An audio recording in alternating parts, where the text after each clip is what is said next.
Hey, hello guys, today I'm going to show you how to actually change the theme and background on your Google search engine. Now it's a very cool process, it adds a lot of nice features to Google, so I'm going to show you step by step, so let's get straight into it. Now as you can see here, I have a very boring background for Google, it's the dark mode. Now what I'm going to do, I'm going to open up a different tab and go to the Chrome Web Store right here. Now open up the Chrome Web Store and here search for stylish right here. Now what this does, it adds custom themes to your website you're using. Now you can choose them by installing them. I'm going to show you how to actually install them.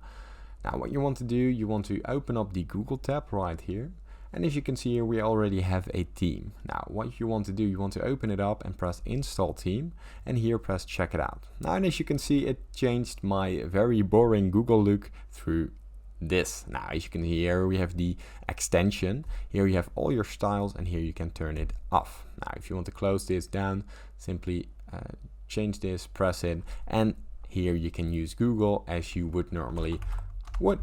Now if this tutorial was helpful, please consider subscribing to my YouTube channel. This helps me out a lot, and thank you for watching.